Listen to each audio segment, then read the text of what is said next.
Olá! A partir de agora você acompanha no Inteiro Teor notícias sobre julgamentos de destaque do Tribunal Regional Federal da Primeira Região. A polêmica do amianto na Justiça Federal.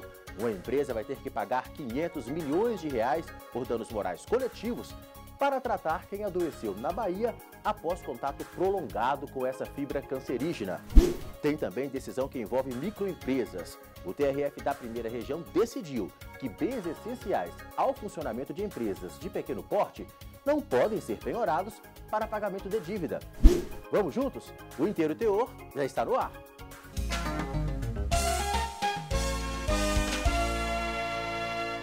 O amianto é uma fibra mineral sedosa usada largamente na fabricação de telhas, sobretudo em residências populares.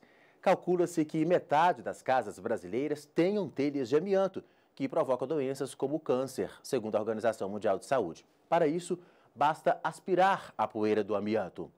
São inúmeras as ações no judiciário brasileiro sobre o tema. Recentemente, a Justiça Federal da Bahia condenou uma empresa a pagar R$500 milhões a pessoas de municípios do estado que adoeceram após o contato com a fibra. Veja na reportagem de Daniela Garcia.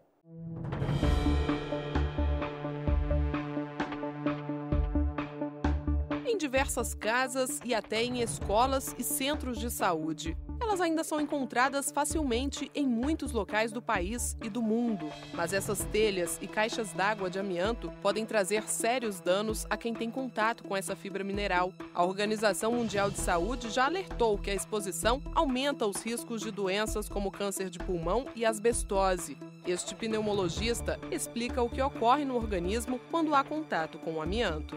O amianto é feito de fibra de asbesto. O asbesto ele desprega, então, pequenas partículas, as quais podem ser inaladas pelo pulmão ou deglutidas e atingir o sistema digestivo.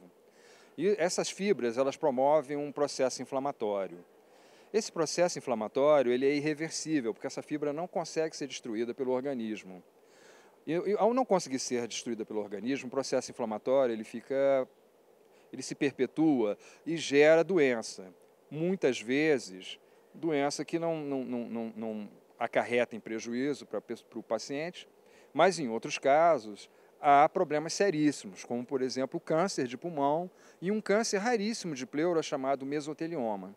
Ainda segundo o médico, os trabalhadores que atuaram diretamente na extração do amianto estão mais propensos às patologias. Mas quem apenas possui telhas como estas em casa também corre risco de desenvolver doenças. E às vezes, só depois de 30 anos, os fortes sintomas podem aparecer. A telha ela não fica fixa o tempo todo. Ela pode vir a se despregar em pequenas partículas. E são essas pequenas partículas que não são percebidas pelas pessoas as maiores responsáveis pelas doenças. Então, qualquer procedimento, a gente recomenda que procure um profissional especializado para a feitura dessas reformas. A questão é tão séria que mais de 60 países já baniram a fibra de seus territórios. Aqui no Brasil, 8 estados também optaram pela proibição do amianto. São eles São Paulo, Rio de Janeiro, Rio Grande do Sul, Pernambuco, Mato Grosso, Amazonas, Minas Gerais e Santa Catarina. Muitas pessoas que trabalharam na extração da substância já nem estão mais aqui para contar a própria história. De acordo com o Sistema de Informação sobre Mortalidade, desenvolvido pelo Ministério da Saúde, de 2000 a 2010, foram registradas 2.400 mortes por agravos à saúde relacionados à fibra.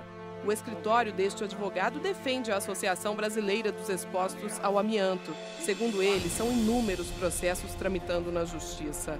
Esses trabalhadores são convidados pelas empresas a celebrar acordos em que abrem mão de todos os seus direitos em prol de receber imediatamente um plano de saúde bastante básico e uma quantia irrisória em termos financeiros. E trata-se, portanto, de um engodo, trata-se de um acordo de caráter fraudulento.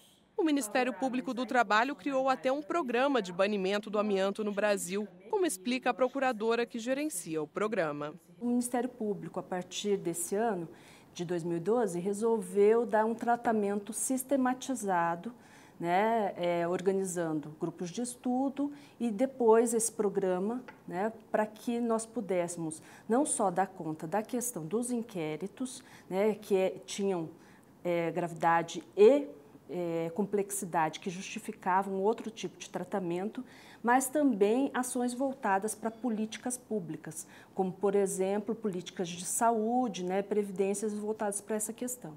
E a Justiça tem decidido pela saúde dos brasileiros. Agora, em agosto, o Supremo Tribunal Federal decidiu pela inconstitucionalidade da lei federal que também permitia o uso do amianto.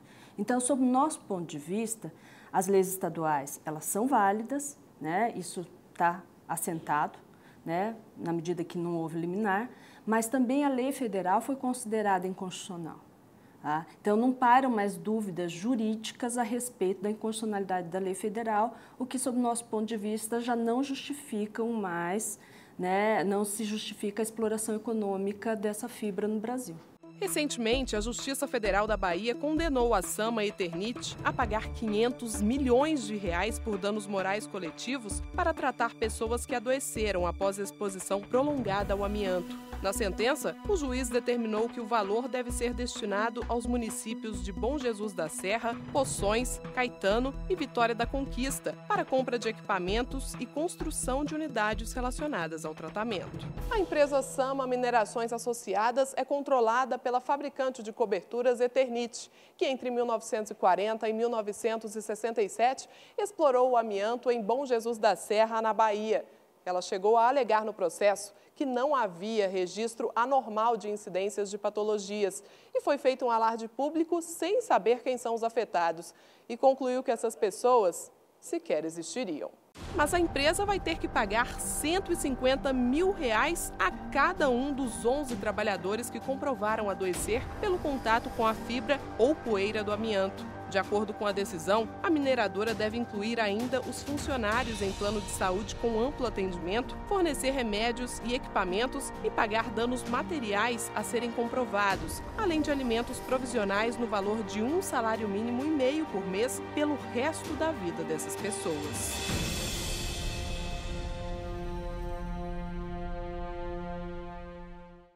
Nossa equipe entrou em contato com a Sama Eternit, que a gente citou aí na reportagem, mas até o fechamento desta edição não tivemos nenhuma resposta.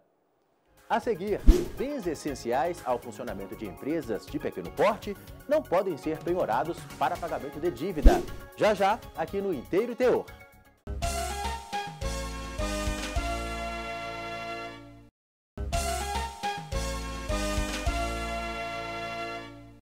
O Inteiro Teor está de volta com a seguinte notícia. O TRF da Primeira Região impediu que uma microempresa tivesse seus bens penhorados pela Fazenda Nacional.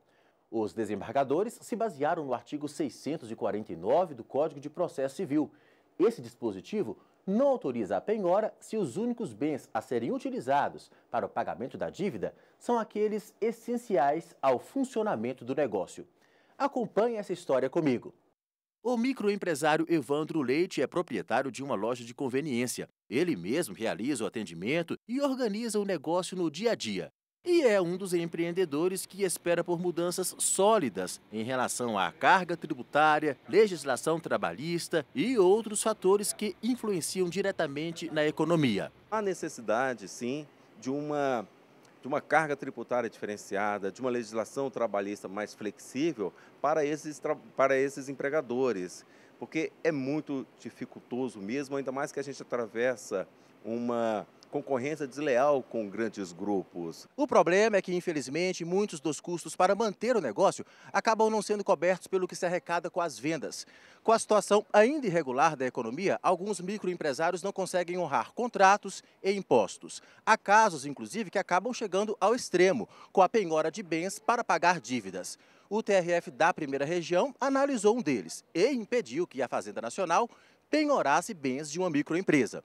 O relator do recurso contra a decisão, que chegou a autorizar a penhora na primeira instância, é o juiz federal convocado pelo tribunal Eduardo Moraes da Rocha. Ele explicou que o artigo 649, inciso 5 do Código de Processo Civil de 1973, no qual baseou a decisão, dispositivo que foi recepcionado também pelo novo CPC, não autoriza a penhora se os únicos bens a serem utilizados para o pagamento da dívida, tributário ou não, são aqueles essenciais ao funcionamento da empresa. Fez-se nessa decisão uma interpretação extensiva desse artigo, para poder entender também que os bens necessários à atividade profissional, atividade fim das pequenas e microempresas também seriam impenhoráveis. Por quê? Porque admitir a penhora desses bens é você impossibilitar a empresa, a pequena empresa e a microempresa de prestar a sua atividade fim. E ela, impossibilitada de prestar a sua atividade fim, vai acarretar o quê? Primeiro, um prejuízo social de ordem direta. Por quê? Porque, sem condição de prestar a sua atividade fim, essa empresa irá fechar suas portas. E nós teremos um prejuízo direto aos empregados que acabarão sendo demitidos. E um prejuízo indireto à família desses empregados, tendo em vista que as pequenas e microempresas respondem por mais de 60% de toda a mão de obra empregada no Brasil. No caso analisado pela 7ª turma do TRF1, a penhora solicitada pela Fazenda Nacional para pagamento de mais de R$ 43 mil em débitos tributários foi anulada. Mas o mérito do processo não foi resolvido. Significa dizer que a dívida pode voltar a ser cobrada, inclusive com penhoras de bens dos sócios administradores ou outros recursos, desde que esta penhora não inviabilize o prosseguimento da atividade empresarial. Esse advogado, ouvido por nossa equipe, explica que a decisão protege o pequeno empresário que tem poucos bens e que atua sozinho ou com poucos funcionários. Segundo ele, além de jurisprudência do Superior Tribunal de Justiça relacionada ao tema, alguns princípios constitucionais foram considerados em favor do empresário, dentre eles o da igualdade, o da razoabilidade, da função social da propriedade e também o princípio da preservação da empresa. Todo contrato, toda propriedade tem também, além da sua função econômica, uma função social. E essa função social ela é atendida na justa medida que a lei e a interpretação da lei respeitam esse princípio. Ou seja, a função social de uma empresa é dar empregos, é aquecer a economia, é, de fato, permitir que os seus sócios também tenham sobrevivência e dignidade. Essa função social só é respeitada, em nosso ponto de vista, se também adequado ao que está previsto no Código de Processo Civil em relação à impenhorabilidade dos bens essenciais da empresa. E essa lógica da proteção à função social e econômica da propriedade vai ao encontro do que espera o empreendedor. Às vezes, você chegar no empreendimento e penhorar um pequeno bem que seja, pode simplesmente estar decretando a morte daquele negócio.